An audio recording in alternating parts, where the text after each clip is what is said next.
The sky was swollen with clouds, rumbling softly above.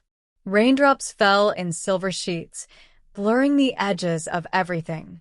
Students rushed out, laughing under umbrella, but Hooram stood under the college gate's shade, clutching her dupatta close. Her phone blinked with a low battery 2%. She dialed Zamer. Hooram, on call, softly pick me at 4, it's raining badly. Zamer, hurried, I'll try, duty's tight today. The line died. The phone shut off. By 5:30 p.m., the campus was deserted. The rain grew louder, pouring like the sky itself was crying. The gatekeeper stayed inside, sipping tea. She looked around, trembling. The emptiness amplified her heartbeat. Hooram, to Gatekeeper Senior, can I use your phone, please? Gatekeeper shrugs, no balance, MS. Her eyes darted across the street, a small bookshop, its yellow light flickering through the downpour. She hesitated, then ran, clutching her dupatta tight. The rain lashed her. The thin fabric clung to her body. Her white clothes were drenched, sticking to her, showing her delicate curves as she wrapped herself in her big dupatta, but it too was soaked and stuck to her. The shopkeeper looked up, frozen. Two men at the counter exchanged smirks, their eyes roaming over her. She trembled, drenched, shivering, desperate. Hooram, please, can I use your phone? He slid the phone toward her, his gaze still fixed on her. She dialed Zamer, no answer. Then, with shaking hands, she dialed Maazin. It rang. Once. Twice. A woman's voice answered. Receptionist. Sir's in an important meeting. He said not to be disturbed. Hooram, pleading, tell him his wife is on call. Please, it's urgent. Cut to Xavier's office. Int. Boardroom, day. Delegates were seated. Rain beat against the glass. Maazin sat composed until the receptionist rushed in, hesitant. Receptionist. Sir, I know you said not to be disturbed, but there's a lady on the line. Says she's your wife. His pen fell. For a heartbeat, he couldn't breathe. Then, Maazin, stammering, connect the call. Now. The phone clicked. He heard her shaking voice, her fear. Hooram, please pick me up. I'm at the bookshop near college. And the call disconnected. He didn't think. Didn't breathe. He just ran. Maazin's car sliced through traffic, wipers thrashing wildly. He drove like a man possessed, 15 minutes covered in 5. Her trembling voice echoed in his ears. He couldn't lose her. Not now. Not ever. The rain lashed harder. The men had started mocking, singing old rain songs, their voices mixing with the thunder. Their laughter slithered through the downpour as they began advancing toward her. She thought, this is the end, this is her end. Hooram's breath quickened, her world shrinking. She shut her eyes, terrified, when the screech of tires pierced the storm. A black car halted, headlights slicing through the rain. And then Maazin. He didn't even close the door. She ran for her life, stumbling through the puddles, and in the next heartbeat, she was in his arms. She crashed into him with all the force of her fear and relief combined. Her drenched form pressed against him as if her life depended on it, and perhaps it did. Her arms wrapped around his neck tightly, trembling uncontrollably, her tears mingling with the rain on his shoulder. Maazin's body went still for a fraction of a second, then he held her back, fiercely, completely, wrapping his arms around her like he was anchoring his entire world. The storm around them faded, no sound existed but their uneven breaths and the wild pounding of their hearts.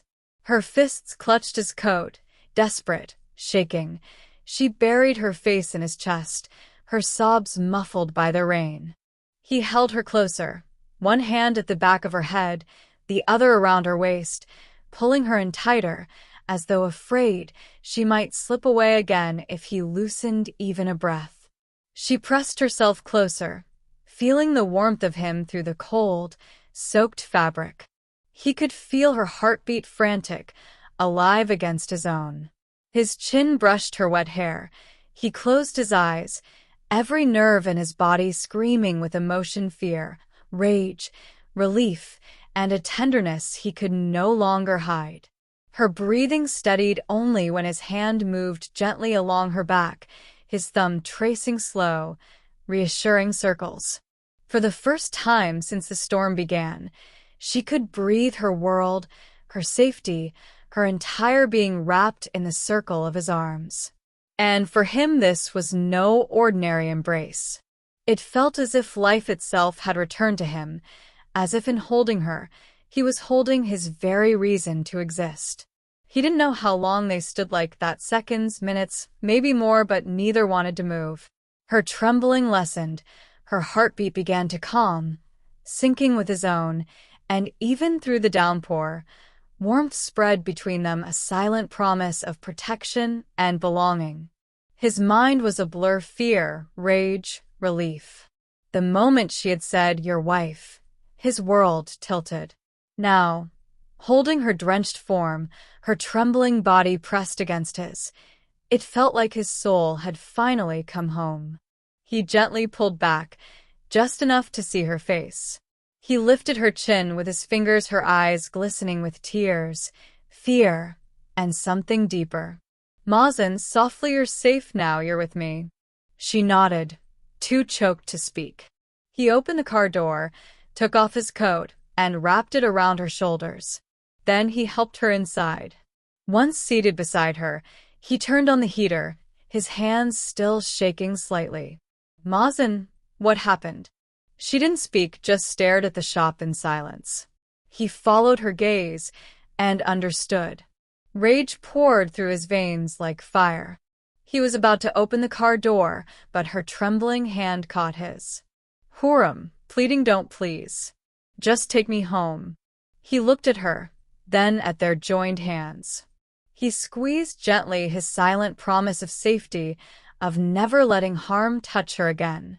He drove through the rain, her hand still in his. Neither spoke. The sound of the storm faded, replaced by the quiet rhythm of two hearts beating together. When they reached home, she realized she had held his hand the entire way. Her cheeks flushed crimson. She looked down, embarrassed and shy. He glanced at her, and warmth spread through the cold ache in his chest. After so much fear and turmoil, that single moment, her trust, her hand in his, felt like a lifetime's reward. In that storm, they didn't just find shelter, they found each other.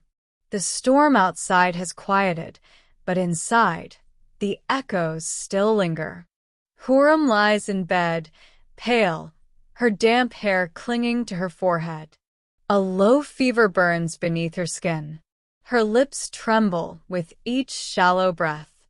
Zamer sits beside her, carefully preparing an injection, guilt heavy in his eyes. Across the room, Maazin paces like a caged storm. Maazin, furious, voice shaking. "If you couldn't take responsibility, you should have told me. Not pretended everything was fine." "Zamer, bro, I didn't think." Maazin cutting him off. "No, you didn't think. You ignored everything, her safety, her fear, her call. Do you even know what it felt like? When I heard her voice, trembling, pleading for help." He stops, voice breaking. "God knows what she went through while I was dying with the thought of losing her." He turns away, running a hand over his face. His voice cracks, anger melting into pain. A tear slips down the corner of her eye, listening to his voice filled with anger, concern, pain. For whom? For her. Zamer lowers his gaze, remorse tightening his throat. He injects her medicine silently, unable to meet his brother's eyes. Maazin stands still for a moment, then quietly says, softer now, "Maazin, leave. I'll stay with her." Zamer nods, guilt etched deep, and slips out quietly. The rain outside has softened to a steady whisper, tapping against the windows like a quiet memory. The storm has passed, but inside, another one brews quietly and hearts still trembling from the night's fear. Hooram stirs under the soft glow of the bedside lamp. The fever still lingers, making her cheeks flushed, her breathing shallow. The glass of water beside her is empty. She turns her head slowly, glancing toward the jug across the table. Her throat feels parched, the air feels heavy. She pushes the blanket aside, her limbs weak but determined. The room wavers as she stands, her feet unsteady against the floor. She takes one step too, and then the world tilts. Before she can fall, a pair of strong arms catch her. Maazin. He had been there all along, sitting in the chair beside her bed, half awake, his head in his hands. Now he's on his feet, holding her against him as though he's afraid to let go again. Maazin low, shaken. Easy, easy, I've got you.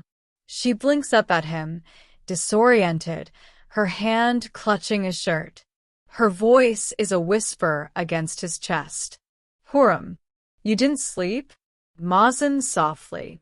How could I, when you were burning with fever? He lifts her gently, carrying her back to the bed.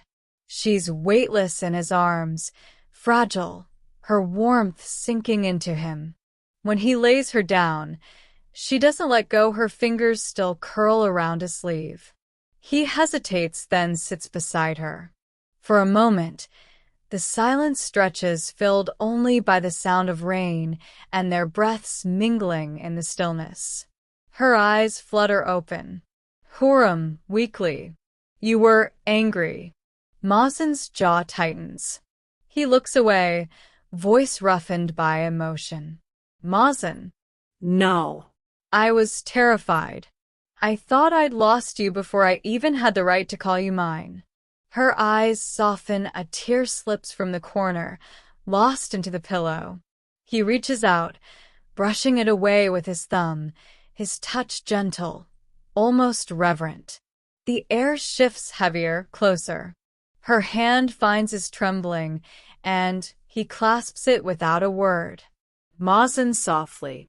Don't ever walk alone in the rain again, not without me. Hooram smiles faintly, a fragile curve of her lips.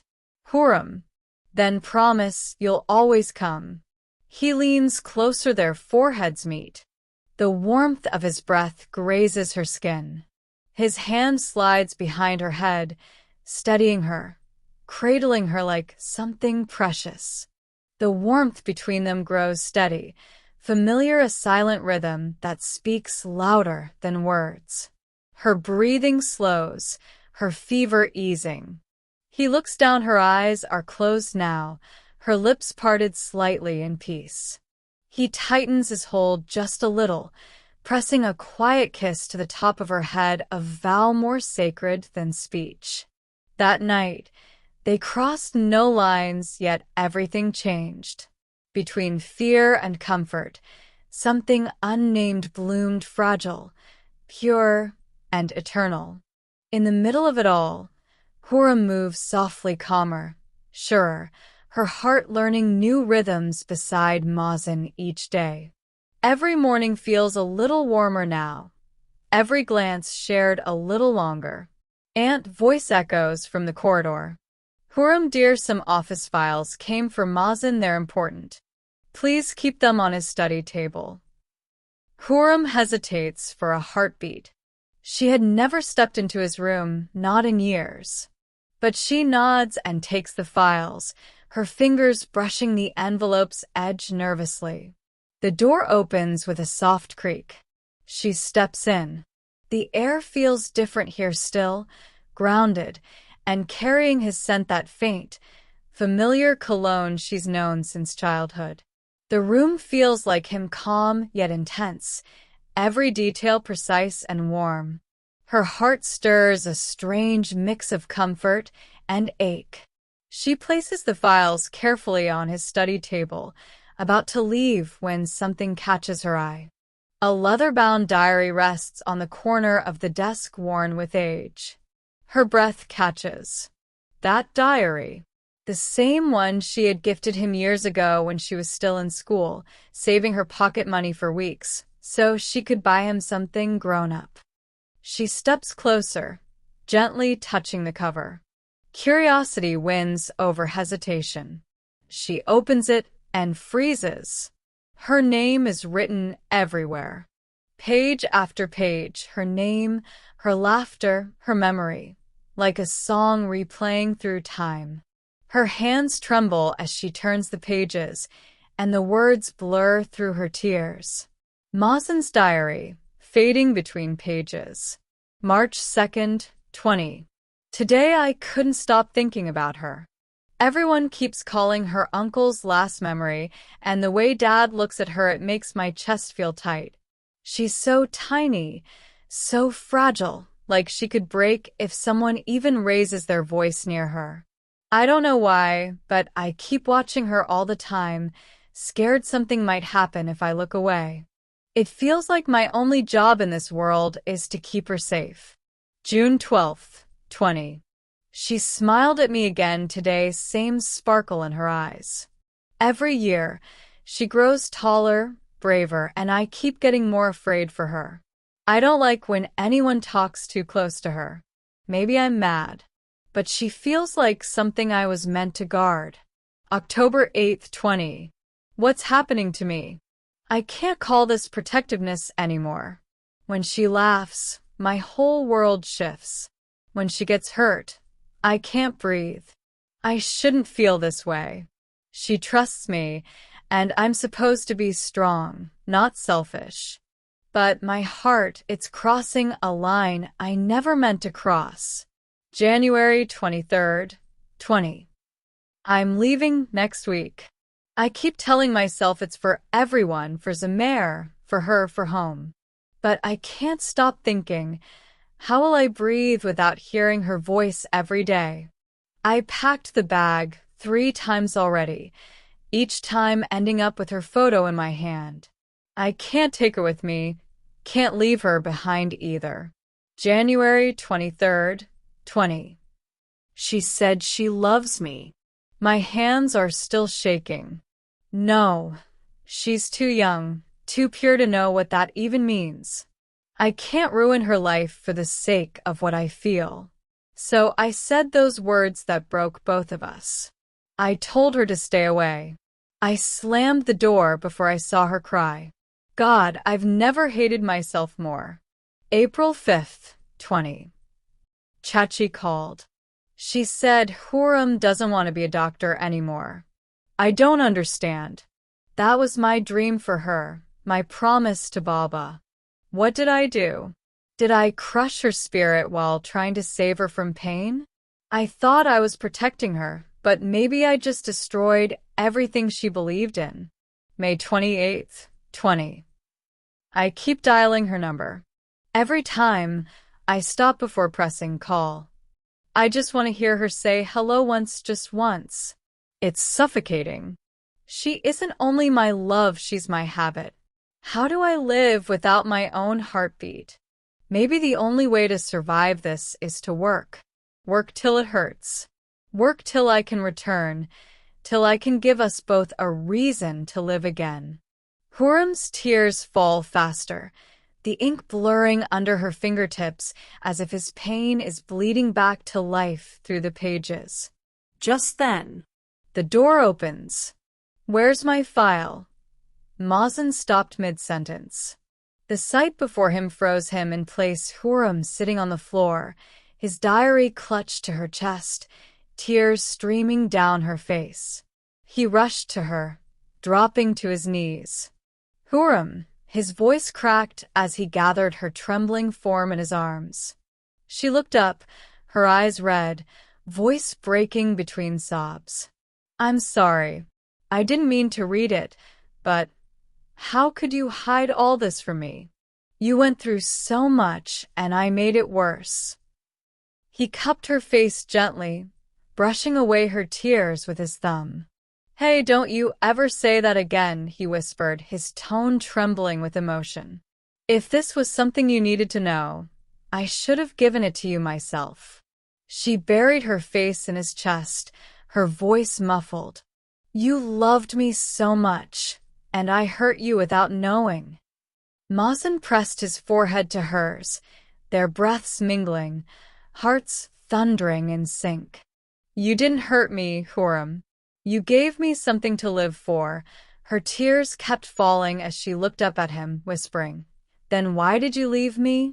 Because, he said hoarsely, his eyes glistening with the same ache she'd read in those pages, I was afraid of what I felt for you. Afraid that if I let it show, I'd ruin you your innocence, your dreams, your world. But every single day away from you burned me alive. He held her tighter, his voice dropping to a whisper raw, stripped of all restraint. I tried to stop myself 1,000 times, but I can't. I've loved you every second I've breathed, and I still do more than anything, more than life itself. Hooram's breath hitched, tears glistening on her lashes as she whispered back, voice trembling, Then don't stop anymore. Because I love you too, from the time I didn't even know what love was supposed to feel like. For a heartbeat, the world stilled, no noise, no distance, just them. Maazin's hand cupped her face, his thumb tracing the tear-streaked skin. His lips met hers soft at first, hesitant like a prayer, then deeper, desperate, as years of silence melted into one fierce confession. Between their breaths, he murmured against her lips, You're mine, Hooram. Always have been. And for the first time in years, there was no fear in his eyes, only peace. The kind that comes when love, at last, stops hiding.